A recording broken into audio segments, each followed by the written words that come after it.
Welcome to Tools and Techniques in 10, brought to you by The Green Binder, Tools and Techniques for Teaching.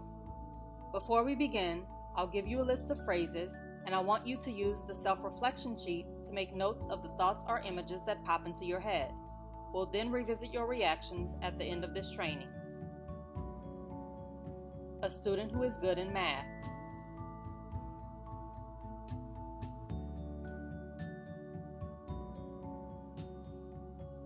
A student who is good in English.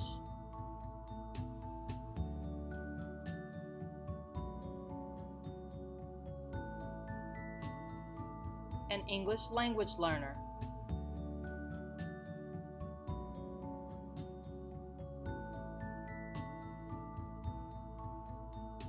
A student from a single-parent home.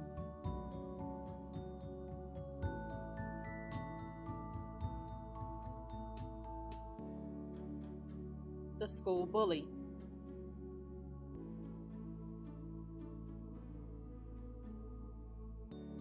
A student living in poverty.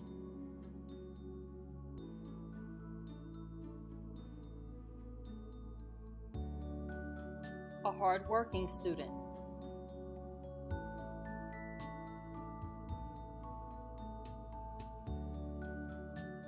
A lazy student.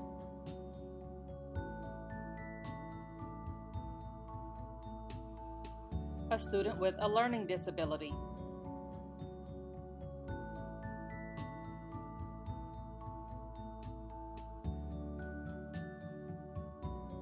A troublemaker.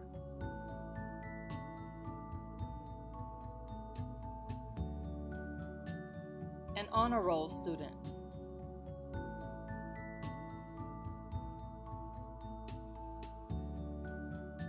The class clown.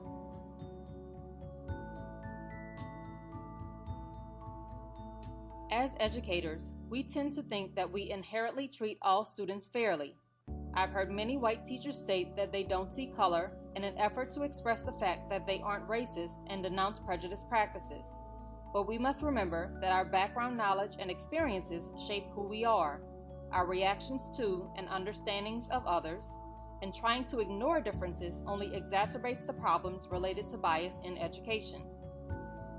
Also worth noting is that teachers tend to show favoritism towards students who reflect them, and the majority of teachers are white and female. So monitoring implicit biases is essential to ensuring all students are treated fairly. I'm Dr. Lewis, and today we'll be reflecting on hidden biases that we may have and learn methods to monitor our biases. Prior to working with students who come from different backgrounds than our own, it is essential to complete a self-reflection to identify how our background knowledge and life experiences contribute to how we view others in order to recognize how those factors could affect the way we educate our students. So, we'll begin by looking at what an unconscious educational bias is. I define unconscious educational bias as treating students differently without realizing that you are doing so. Keep in mind, your biases can positively or negatively affect students. The common forms that I have seen in education include bias based on gender, culture, race, disability, and language. Some examples of gender bias that you should be made aware of are boys being considered good in math and science and girls good in English. This leads to students being questioned and challenged differently in these subjects. There have been many studies conducted that show teachers also grade students differently based on these expectations. Another gender bias commonly observed is boys being seen as naturally more hyper and rowdier than girls, so teachers show less patience when boys disrupt class than when girls do, giving them harsher consequences for their disruptions. To reduce the effects of gender bias in your classroom, you could use rubrics to grade work and monitor discipline practices, and also use tally marks or popsicle sticks to monitor the participation of boys and girls in your class.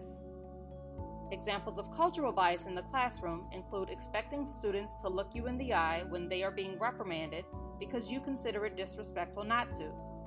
However, in some cultures, it's considered disrespectful to look adults in the eye when being corrected, as it is seen as challenging the adult's authority. Another example of cultural bias that has been seen in schools is choosing classroom materials that feature ideas and characters from the white culture. It is essential to have materials that cover diverse views in order to reach all students and so students can develop an understanding and tolerance of people different than themselves. Racial bias can involve having lower expectations of students based on their race. Sometimes teachers think that Black and brown students are not as smart as students from white and Oriental races, so they don't have high expectations for their academic performance. Teachers with this internal bias tend to challenge these students less and put less time and effort into helping these students. This can lead to students having lowered self-expectations, increased frustration, and performing below their potential. Racial bias is also seen when disciplining students. Black students tend to disproportionately receive harsher consequences for the same behaviors as white students. To monitor racial bias in discipline practices, it's essential to have a standard set of rules and consequences spelled out in a code of conduct and follow the code to ensure consequences are equitable. A student survey can also be given to receive feedback on how students view your class, or you can video yourself teaching and use a bias guide to help you reflect on and improve your practices when working with students different than you. Teachers with disability bias sometimes attempt to treat students with disabilities the same as all other students because they appear to be fine to them. The teacher sometimes won't shorten assignments or give extended time to the student without considering the fact that the parents might be working for hours with the student after school. Additionally, some teachers expect the student to remind them of their accommodations because they have too many other things to keep up with, or so they can help the student be more responsible for their learning. Keep in mind that students have been thoroughly analyzed by a group of professionals, and it has been determined that they need the accommodations as specified. Teachers with disability bias also may believe that students with behavior accommodations can control their behaviors, and so they will have the same expectations and consequences for students with behavior disabilities as they do for students without accommodations. Teachers sometimes believe that we should treat all students the same. It's essential to remember that it is not about treating all students the same, it's about giving students what they need in order to be successful.